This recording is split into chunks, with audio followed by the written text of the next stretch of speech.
são ofensas, ameaças. Não era assim que você queria? Mexe com o moleque, mas não mexe com o homem, não. Perseguições. Sua mãe escapou de eu matar ela por 2 vezes. E eu falei pra ela, se inteirar a terceira, ela morre. E mortes. A honra de um homem se lava com sangue. Espero que ela tenha morrido mesmo. No Brasil, em 2023, ocorreu um feminicídio a cada 6 horas, de acordo com o Fórum Brasileiro de Segurança Pública. A região mais perigosa para mulheres no ano passado foi o Centro-Oeste. Em Goiás, houve uma leve alteração nesse cenário em 2024. De janeiro a junho deste ano, aconteceram 20 homicídios aqui no estado, 30% a menos do que o número registrado no mesmo período do ano passado. Essa redução se deve a vários fatores, segundo a Polícia Civil. Entre eles, o fato das mulheres buscarem ajuda antes do caso ficar grave. Mas essa redução não pode ser comemorada. Os feminicídios continuam acontecendo e é um dos crimes mais desafiadores para a polícia. Esses homens, eles se mostram muito possessivos, não aceitam determinados comportamentos da parceira, né? Tentam ditar regras de convívio social. É comum, muitas vezes, as vítimas relatarem aqui na delegacia, às vezes até proibições de frequentar a casa dos familiares, da própria vítima, né? Vítimas que muitas vezes são impedidas de ir na casa das irmãs, de primas, da própria mãe. Homens que estão sempre controlando ali os passos da mulher. Tem homens, inclusive, que não aceitam que as esposas, as companheiras, namoradas, enfim, trabalhem fora. Estão sempre tentando ter o controle do comportamento social daquela vítima, né? Daquela mulher. Especialistas dizem que não há um perfil definido do homem que comete esse tipo de crime. Pode ser qualquer cidadão, um cidadão comum, um cidadão da nossa rotina, que muitas vezes nem sequer tem antecedentes criminais. Então esse é um desafio enorme, porque não há uma clara evidência de quem é capaz de cometer feminicídio. É algo tão endêmico da nossa sociedade que está presente em todas as camadas sociais e de uma forma muito problemática, porque não tem muito como a gente prever que vai acontecer.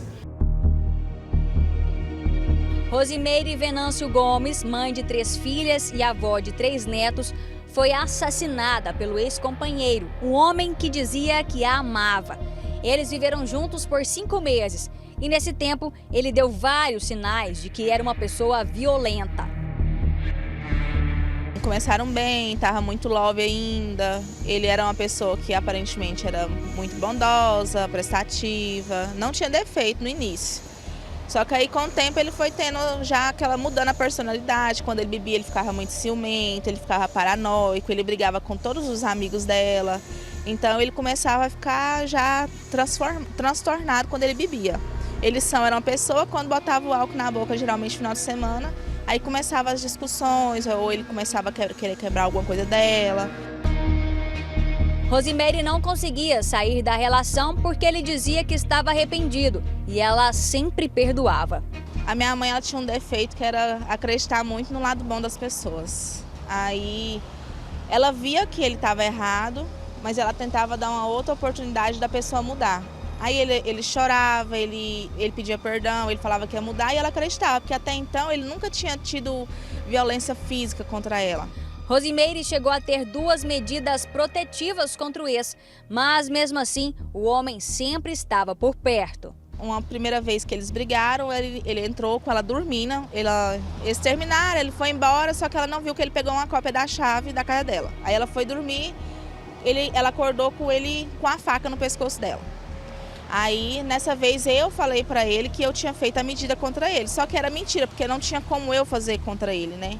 Aí ela manteve, depois falou que tirou. Aí quando foi essa segunda vez, antes dele fazer o atentado contra ela, uns 15 dias antes ele foi lá e quebrou tudo na casa dela, tudo. Com ciúme, a gente tinha levado ela para nossa casa e aí ela estando com a gente, ele foi lá na casa e quebrou tudo, porque ela não estava lá.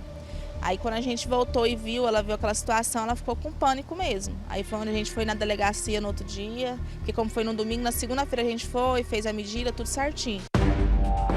No dia 17 de dezembro de 2023, o homem chegou com um amigo, que é policial militar, pegou a arma do agente de segurança e atirou na mulher. A vítima ficou internada por mais de 20 dias, mas não resistiu. O ex-namorado e autor dos disparos não foi encontrado até hoje. O policial que emprestou a arma foi preso, mas depois foi liberado. Com o passar dos anos, o sistema legislativo brasileiro foi aprimorando as leis para combater esse tipo de crime.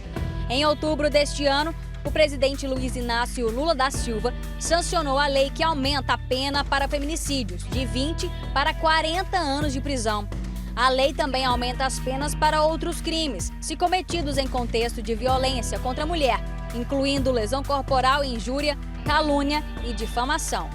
Há uma expectativa de que, com o endurecimento da lei, os números de feminicídio reduzam ainda mais. De toda forma, é importantíssimo que a vítima procure as ferramentas de proteção ao menor sinal de violência. Em muitos casos, apenas a decretação da medida protetiva de urgência já é eficaz, né? Que são medidas que geralmente determinam que o agressor não pode se aproximar da vítima, não pode entrar em contato com a vítima, não pode frequentar os mesmos lugares que a vítima frequenta. Muitas vezes elas são eficazes, mas em alguns casos há um excesso e um desrespeito por parte do agressor. E aí é necessário realmente uma medida mais eficaz. Esse ano, o Poder Judiciário em Goiás já expediu mais de 18 mil medidas protetivas.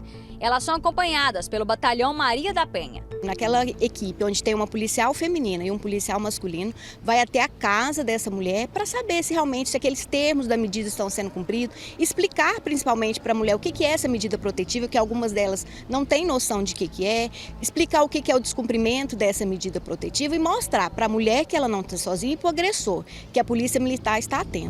A educação de meninos e meninas sobre respeito ao outro é importantíssima para moldar o comportamento dos futuros homens e mulheres. Enquanto formos educados num contexto de machismo, em que a gente entenda que ciúmes, possessividade, desrespeito, violência são coisas naturais das relações afetivo-amorosas, são até manifestações de amor, de carinho, de preocupação, enquanto a gente entender que essa dinâmica faz sentido, continuaremos tendo casos cada vez mais comuns, mais recorrentes de violência. Para a família que perde a mãe, a avó, a amiga, a dor e a saudade permanecem para sempre. Ela era uma pessoa muito carinhosa, muito carismática. Ela tinha um jeitinho difícil, né? Tipo assim, ser brava, nervosa no serviço, tinha que ser do jeitinho dela. Mas a gente sente falta de tudo. Das ligações, do bom dia, flor do dia. É difícil ficar sem ela.